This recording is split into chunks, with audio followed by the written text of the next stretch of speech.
I never thought I'd become the person who destroys someone else's life. But when Sandra walked into that elevator 9 months ago, everything changed. My name is Marc, I'm 32 years old and I'm a private project architect.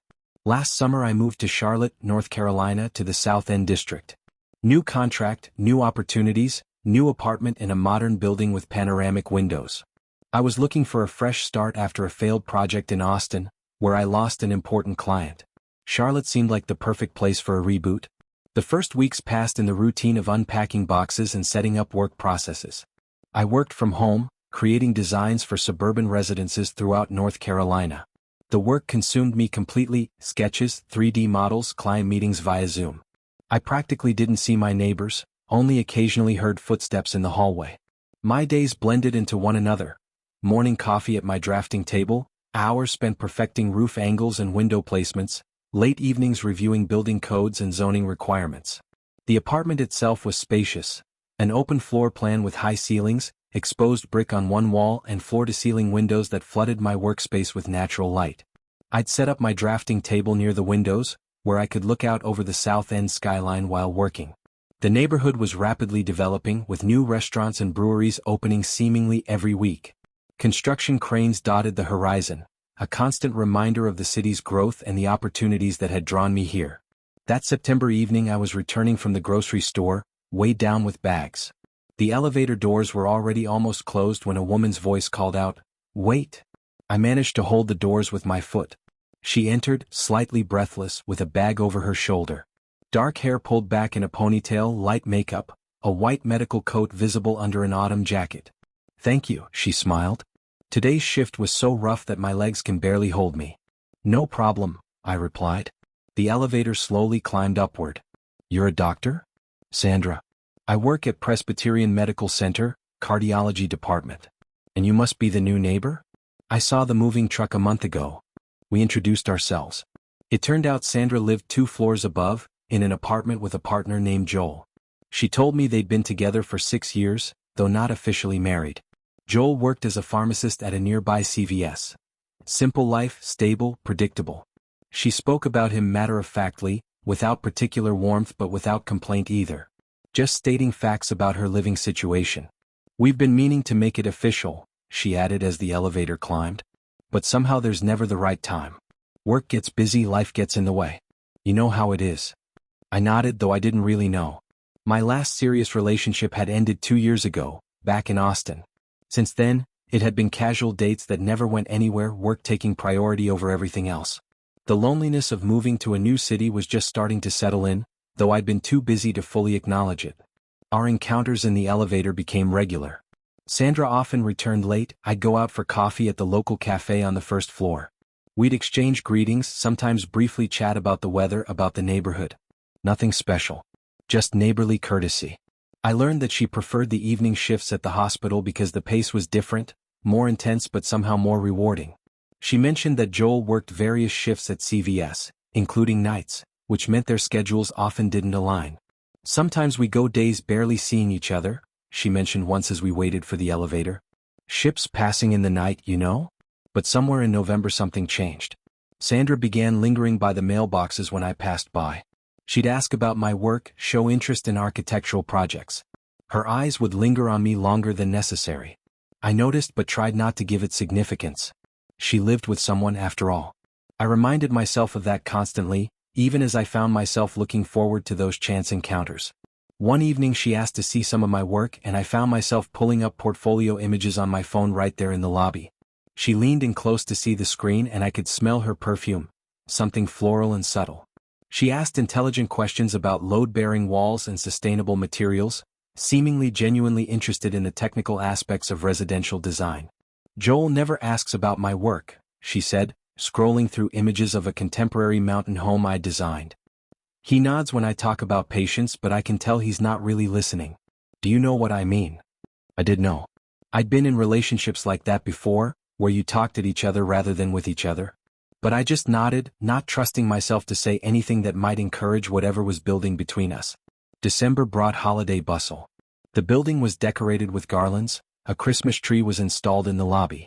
One evening I was returning from a client meeting and saw Sandra by the mailboxes. She was pulling out a pile of advertising flyers. "I hate this pre-holiday spam," she grumbled. We laughed, and I unexpectedly found myself suggesting, "Want some coffee? I just had beans delivered from Colombia." She hesitated only for a second. "Why not? Joel's on night shift tonight." That first coffee stretched into 2 hours of conversation. Sandra talked about work, complex surgeries, patients they'd managed to save, cases that kept her awake at night. One story particularly stuck with me: a 58-year-old man who'd come in with chest pains during his daughter's wedding. Sandra had been the one to diagnose the arterial blockage and coordinate the emergency surgery that saved his life. She described the daughter's tears of gratitude, the father walking his granddaughter down the aisle 6 months later at another family wedding. "Those are the moments that make it worthwhile," she said, her eyes bright. "When you actually make a difference in someone's life, in their family's story." I shared my projects, showed her sketches of a future mansion for a client from Raleigh. She looked at the drawings with fascination, asked questions, laughed at my jokes about demanding clients. I told her about the couple who'd changed their minds about the kitchen layout 7 times, about the client who wanted a home theater that cost more than most people's entire houses, about the satisfaction of seeing a building I'd designed actually standing against the skyline. "Joel never shows interest in my work," she said unexpectedly, looking into her cup. "He's a good person, stable, reliable. But lately I feel like we're just roommates, not partners. In the morning he goes to work, in the evening he returns, we have dinner, watch shows, sleep. And so every day. 6 years of the same cycle." I didn't know what to answer. Not my business to interfere in other people's relationships. But part of me sympathized with her. I understood that feeling of stagnation when life turns into a conveyor belt. I'd felt it in my last relationship, that slow deadening of excitement, the replacement of passion with routine. After that coffee, Sandra started coming by more often. At first under the pretext of repaying the coffee debt, then discussing a book you recommended, then just because. Joel worked at CVS with a schedule that included night shifts, and Sandra was often alone. We'd sit on my balcony, watch the lights of South End, talk about everything and nothing. I knew this was a dangerous game. But Sandra was so alive, so interesting. With her I didn't feel like a lonely architect in a new city. She told stories from the hospital so engagingly that I forgot about time. And when I showed her my projects, her genuine interest hit me like a drug. She'd lean over my drafting table, asking about beam placements and foundation depths, running her fingers along the lines of my sketches. "You create spaces where people will live their entire lives," she said once, studying a design for a family home. "Where they'll have their first breakfast, where kids will take their first steps, where they'll grow old together." "That's beautiful, Marc. That's really beautiful." No one had ever described my work that way before. Most clients saw houses as investments, as status symbols. Sandra saw them as vessels for human experience. It made me see my own work differently, made me care more about the details that would affect daily life rather than just the impressive facades. In January the first kiss happened. Sandra came after a difficult shift. Her patient didn't survive the surgery. She cried on my couch and I hugged her, trying to comfort her. Our faces were too close. And suddenly her lips touched mine. We pulled back simultaneously. Sandra wiped her eyes. "Sorry, I had no right." "It's nothing," I interrupted, though my heart was pounding like crazy. She left that night, but we both knew something had changed forever. The next week it happened again. And again. By February we couldn't stop ourselves.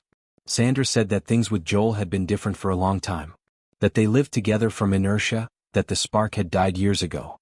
I believed her because I wanted to believe. We were careful. Never went out together in public in South End, didn't write compromising messages. Sandra deleted all calls from my number. We created a parallel reality where we could exist together, separate from the real world where she went home to Joel every night. Our routine developed its own rhythm. Sandra would text me when Joel left for work. I'd prepare coffee or wine depending on the time of day. We'd spend hours on my couch or balcony talking about our days, our dreams, our frustrations. She told me about the politics of hospital administration, about difficult colleagues, about the weight of holding people's lives in her hands. I told her about impossible clients, about the satisfaction of solving complex design problems, about my dreams of one day designing a truly iconic building. "What would it look like?" she asked one evening in March as we watched the sunset from my balcony. "Something that respects the landscape instead of dominating it," I said. "All glass and natural wood built into a hillside, maybe. Where you'd wake up and feel like you were part of nature instead of separate from it." "Design it for me," she said, smiling. Our dream house. I did. Over the next few weeks, I sketched out a design. A contemporary home with walls of windows, an open floor plan that flowed seamlessly between indoor and outdoor spaces, a rooftop deck for stargazing. It was intimate and grand at the same time, designed for two people who wanted both connection and space to breathe. Sandra loved it, kept the sketches folded in her bag. Someday, she'd say, looking at them. Someday we'll have this. I wanted to believe her, but doubt gnawed at me. If she truly wanted to leave Joel, why hadn't she? What was really keeping her in a relationship she claimed was dead? In April, Sandra suggested meeting at Rooftop 210, a rooftop bar nearby. She told Joel she was going to evening gatherings with colleagues from the hospital. We'd sit there among the crowd, and it gave us the illusion of a normal relationship. 2 or 3 times a week we spent evenings at Rooftop 210, drinking cocktails, watching the sunset over the city. The bar became our sanctuary. We had a preferred table in the corner, where we could see the whole city but had relative privacy. The bartender, a guy named Tommy, started to recognize us, would have our drinks ready before we ordered. To the outside world, we must have looked like any other couple enjoying Charlotte's nightlife. No one knew we were lying to someone else to be there. I don't know what to do, Sandra said one May evening, turning her cocktail in her hands. On one hand, Joel is stability. He'll never let me down, he's always there. But with you I feel alive for the first time in years.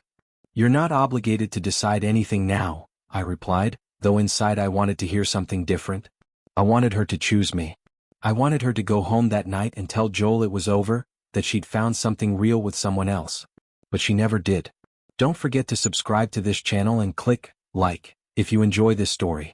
I always read your comments and analyze which stories you like best so that I can create better stories. Thank you. I will continue the story. Summer 2024 brought heat and a sense of anxiety I couldn't explain. Sandra became nervous, constantly checking her phone. She said Joel had been looking at her strangely lately, asking odd questions. Like what? I asked. Asking who I'm texting. Commenting on how often I shower when I get home. Mentioning that he called the hospital once and they said I wasn't on shift. She bit her lip. I think he knows something. Maybe you should talk to him, I suggested. Come clean. And then what? He owns the apartment in his name. I'll be left without a roof over my head, Sandra trembled. Besides, I'm not sure what I want. I like you, Marc, but am I ready to cross out 6 years? The question hung between us, unanswered. I realized then that Sandra might never choose. She'd keep both of us, keep her stable life with Joel and her exciting secret with me, until something forced her hand. The realization made me angry, but I was too deep in to walk away. Do you love him? I asked. She paused. I care about him. He's been good to me. But love? I don't know if I know what that means anymore. Do you love me? Another pause, longer this time. I love how you make me feel. Is that the same thing? It wasn't, and we both knew it. But neither of us was brave enough to acknowledge it out loud. The tension built through June. Sandra mentioned that Joel had become quieter, more observant. He'd started coming home at unexpected times, like he was checking on her. Once he'd called during one of our afternoons together, and Sandra had panicked, answering breathlessly, making up a story about going for a run. After she hung up, her hands were shaking. This can't go on, she said. Something has to give. But still she didn't choose. And I didn't push her because pushing might mean losing her entirely. That June evening when everything fell apart, I remember in detail. Sandra texted that she'd come later. Joel had a shift until 9. But at 8 there was a sharp knock on my door. I opened it and saw a man about 35 years old, with dark hair and a tired face. CVS pharmacist uniform. Joel. Are you Marc? His voice was cold as ice. Yes. We need to talk. About Sandra. My throat constricted. I nodded and stepped back, letting him inside. Joel walked into the living room, looked around my apartment, sketches on the table, architecture books, my abandoned coffee. His eyes lingered on Sandra's sweater draped over my couch, the one she'd left there last week. His jaw tightened. How long has this been going on? He asked, not sitting. I couldn't lie. Not when he was standing there, looking like I'd killed something inside him. 5 months. Joel closed his eyes, his jaw tensed. 5 months. Almost half a year she's been coming to you, and I thought she was at evening gatherings with colleagues. Listen, I didn't know how serious your relationship was. I began, but Joel interrupted. 6 years. We've been together 6 years. I went through a divorce before her, thought things would be different with Sandra. Made plans, wanted to propose at Christmas. And all this time His voice broke. I felt like the biggest piece of garbage. Before me stood not a competitor but a living person with pain in his eyes. A person whose life I'd helped destroy. He wasn't angry in the way I'd expected. There was no rage, no violence. Just devastation. Somehow that was worse. I noticed about 2 months ago, he continued, his voice steadier now. The way she started taking showers 3 times a day. Changing clothes immediately when she got home. The perfume she'd suddenly started wearing, trying to cover up something. I work with pharmaceuticals, Marc. I understand chemistry. I understand when someone's trying to wash evidence away. I had nothing to say. Every word would have been inadequate. I didn't want to believe it, Joel continued. I told myself I was being paranoid. That the stress of my divorce years ago was making me see things that weren't there. But then she started being unable to look me in the eye. She'd come home and go straight to the shower before even saying hello. She'd flinch when I touched her, like she was guilty of something. Joel, I don't want your apologies, he cut me off. I want to know if you care about her at all or if this was just convenient. A neighbor, available, easy. The question hit harder than any punch would have. Did I care about Sandra? Or had I just been lonely and she'd been there, willing to fill the void? I think I do, I said quietly. Care about her. You think? Joel's laugh was bitter. I don't think, Marc. I know I love her. I know I wanted to build a life with her. I know that finding out about this feels like someone reached into my chest and tore out my heart. You think you care? Where is she now? Joel asked after a moment. I don't know. She's not answering calls. Joel pulled out his phone and dialed. Put it on speaker. Sandra answered after the 3rd ring. Joel? I'm at work, I can't right now. You're not at work, Sandra. You're supposed to be on your way home from rooftop 210. Or were you planning to stop by Marc's place? Silence. Long, oppressive silence. I could hear her breathing on the other end of the line, could imagine her face going pale, her mind racing to find an explanation. Joel? Come home. No. We need to talk. He hung up and looked at me. Don't call her. Don't text her. This is between me and her. But before he left, he turned back. I found out 3 weeks ago. Confirmed it 2 weeks ago. I've spent every day since then deciding what to do. Part of me wanted to destroy you both. I'm a pharmacist, Marc. I have access to things. Knowledge. I could have made your life hell in ways you can't imagine. A chill ran down my spine. I have a brother, Larry. He's a lawyer.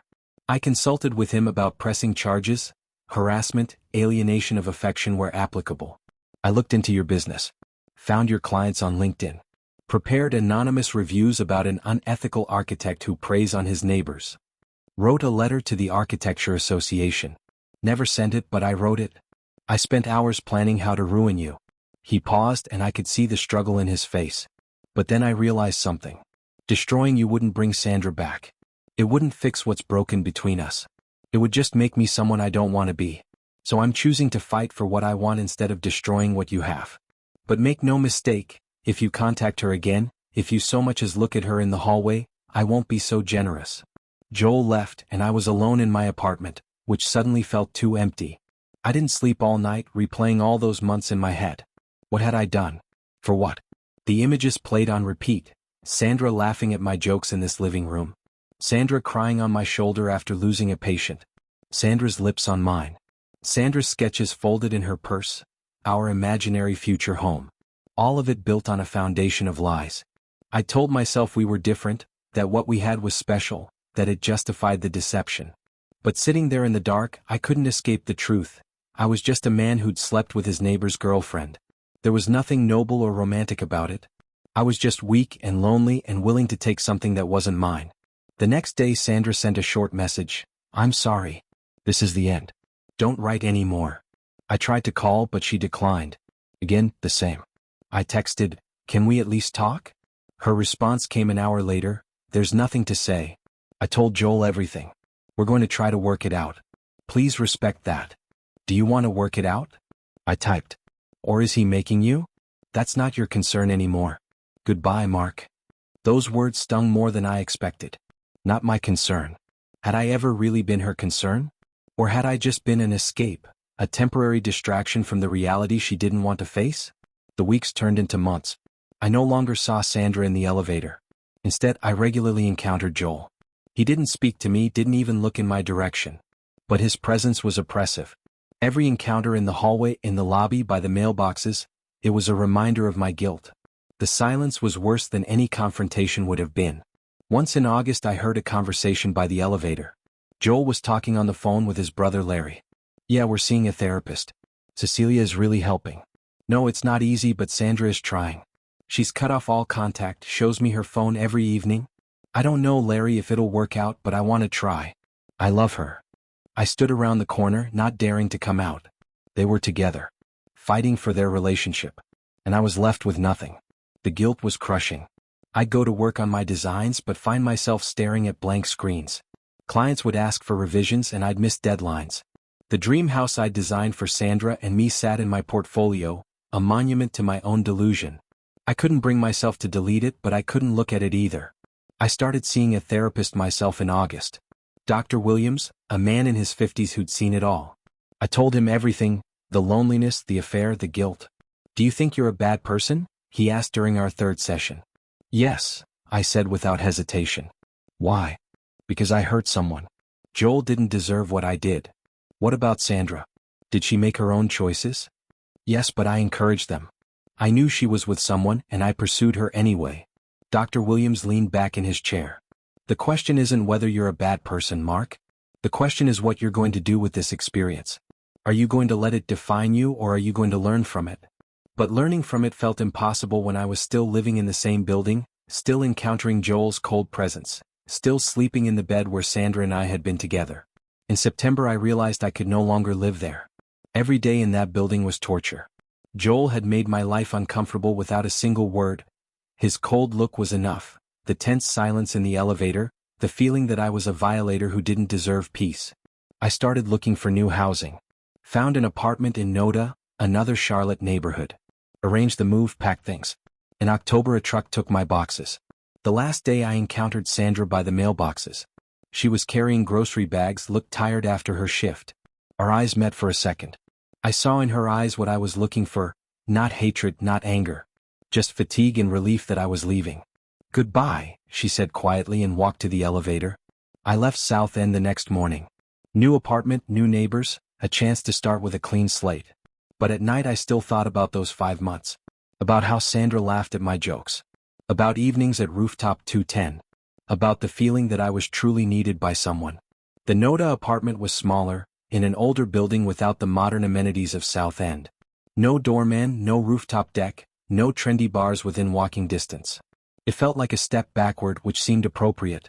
I'd moved to Charlotte for a fresh start, and now I needed a fresh start from my fresh start. But more I thought about Joel. About the pain in his eyes when he stood in my living room. About how he chose to fight for Sandra instead of taking revenge on me. I'd prepared for the worst, thought he'd smash my face, or destroy my career by writing complaints to clients. But Joel turned out to be stronger than me. He chose love, not hate. I wondered if I would have done the same in his position. If I'd found out someone I loved was cheating on me, would I have fought for the relationship? Or would I have burned everything down in rage? I suspected I knew the answer, and it didn't reflect well on me. Work became a refuge and a reminder. Every project I took on felt hollow now. I designed these spaces for families, for couples, for people building lives together, and I couldn't shake the awareness of how fragile it all was. How easy it was to break something that had taken years to build. One client, a woman named Rebecca, wanted a renovation of her family home. As I walked through the space with her, she pointed out the scratches on the wall where her kids had measured their height every birthday.